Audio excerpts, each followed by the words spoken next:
कहते हैं you are as young as your spine is flexible, जिसका मतलब है आप उतने ही युवा है जितनी आपकी रीढ़ की हड्डी लचीलीदार है। जिसका मतलब हमें हमेशा के लिए युवा रहने के लिए रीढ़ की हड्डी का ध्यान रखना बहुत ही ज़्यादा ज़रूरी होता है।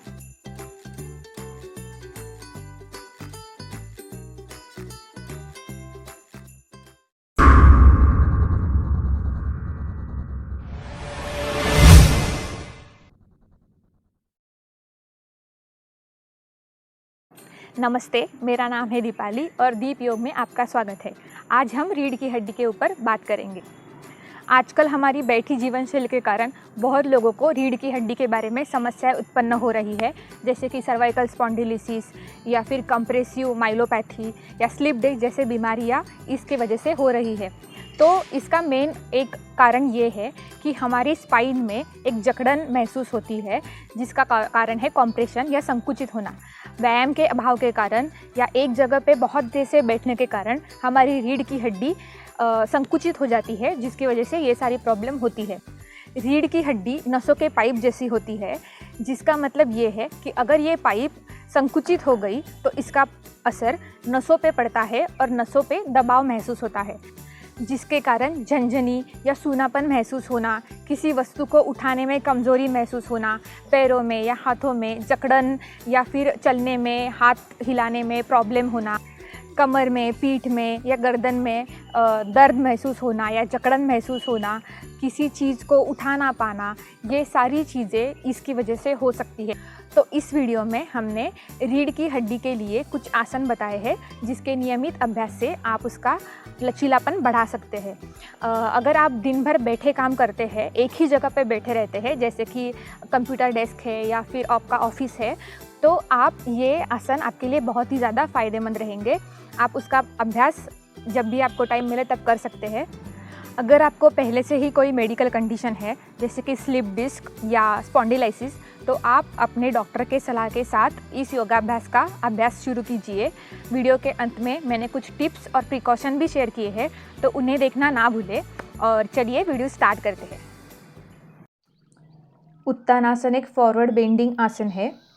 दोनों पैरों पर सीधे खड़े हो जाइए। सांस भरते हुए दोनों हाथों को ऊपर लेना है। शरीर को ऊपर की ओर खींचे। सांस छोड़ते हुए कमर से नीचे झुकना है। पीठ सीधी रखने की कोशिश करें। घुटने बिना मोड़े सर घुटनों को लगाने का प्रयास करें। अगर आप नहीं भी लगा सके तो कोई बात नहीं, बस पीठ सीधी रखते हुए जहाँ तक जा सके वहाँ तक जाइए। धीरे धीरे इसी स्थिति में हमें कुछ देर तक रहना है और सांस लेते हुए हमें पूर्ववत स्थिति में आना है। हाथों को नीचे लाकर विश्राम करें। मांजरासन के लिए दोनों घुटनों और दोनों हाथों पर आ जाना है। आपके नितंब के नीचे घुटने और कंधों के नीचे हाथों के पंजे रखें। सांस लेते हुए पीठ को नीचे ढकेलें और सांस छोड़ते हुए पीठ को ऊपर लाएं। इसमें कंधे और हिप्स हिलाने नहीं है। इस आसन से रीढ़ की हड्डी को मसाज मिलता है और उसे फ्लेक्सिबल होने में मदद मिलती है। आप कुछ देर तक ये आसन रिपीट कर सकते हैं।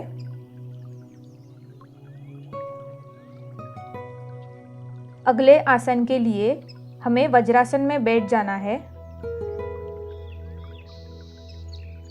राइट हैंड को हमें रीढ़ की हड्डी के बराबर सामने रखना है और लेफ्ट हैंड को राइट घुटने पर रख के गर्दन पीछे मोड़कर देखना है।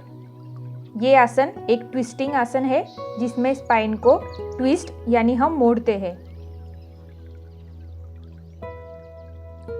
यही आसन अब हम दूसरी साइड से करेंगे। इस आसन को भरद्वाजासन कहते हैं। इसमें हम रीढ़ की हड्डी को ट्विस्ट करते हैं, जिससे उसे मसाज मिलती है और फ्लेक्सिबल होने में मदद मिलती है।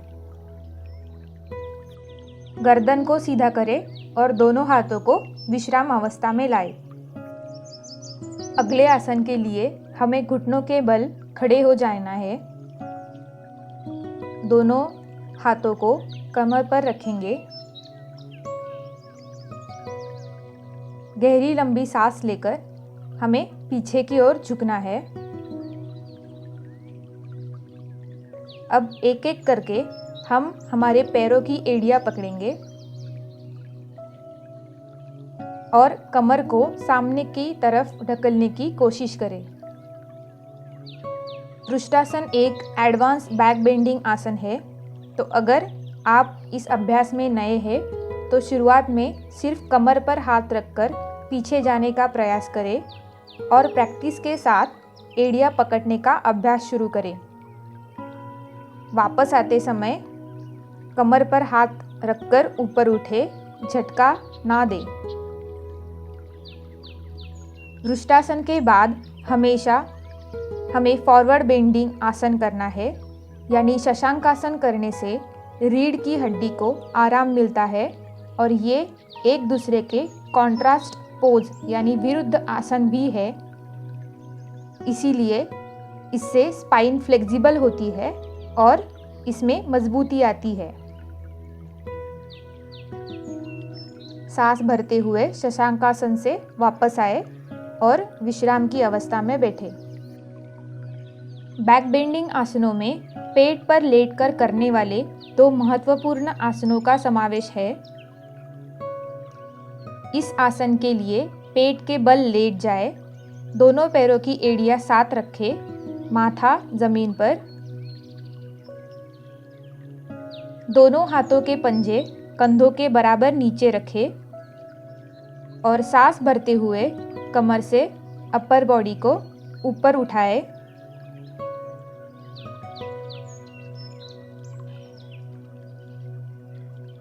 कंधों को पीछे की तरफ ढकेले और नज़र आकाश की ओर रखें। ये आसन थायराइड के लिए भी बहुत महत्वपूर्ण आसन है। सांस छोड़ते हुए धीरे धीरे जमीन की तरफ वापस आए। माथा जमीन पर रखें। दोनों हाथों को रिलैक्स कर पैरों को रिलैक्स करें। अगले आसन के लिए दोनों पैरों को घुटने से मोड़ ले। दोनों पैरों में हिप डिस्टेंस यानी कमर जितना अंतर ले। दोनों हाथों से टखनों को पकड़े। लंबी गहरी सांस ले और दोनों पैरों को जांघों से ऊपर उठाने की कोशिश करें। सीना और माथा भी ऊपर उठाए। इस आसन में शरीर का आकार धनुष जैसा दिखता है, इसीलिए इस आसन को धनुरासन कहते हैं। धनुरासन भी एक बैक बेंडिंग आसन है, जिसका लाभ पूरे शरीर के लिए होता है। ये आसन वजन कम करने में भी मदद देता है। धीरे धीरे नीचे आए और आराम से पैरों को छोड़कर विश्राम करें। हम दिन भर अधिकतम सामने झुकने वाले ही काम करते हैं, इसीलिए हमें पीछे की ओर झुकने में दिक्कत महसूस होती है। ये आसन बैक हंच के लिए भी लाभदायक है। हमारा अगला आसन बैठी आसनों में आता है। दोनों पैर लंबाई के साथ सीधे रखें, पीठ सीधी रखें। राइट पैर घुटने में मोड़कर तलवा लेफ्ट लेग के घुटने के बाजू में रखें। आपका राइट हाथ स्पाइन के सीधे सामने रखें और लेफ्ट हाथ की कोहनी घुटने से जोड़कर लेफ्ट पैर को पकड़ने की कोशिश करनी है। गर्दन पीछे की ओर रखें। अगर आपको हाथ से पैर को पकड़ने में परेशानी हो रही है तो आप घुटने को दबाते हुए जितना पीछे मुड़ सके उतना पीछे मुड़े। ये एक ट्विस्टिंग आसन है। वापस आते समय सबसे पहले गर्दन को सीधा करें, फिर लेफ्ट हाथ को छोड़ें, उसके बाद राइट हैंड को रिलैक्स करें और पैरों को नीचे लें। अब यही आसन हम लेफ्ट पैर के साथ करेंगे।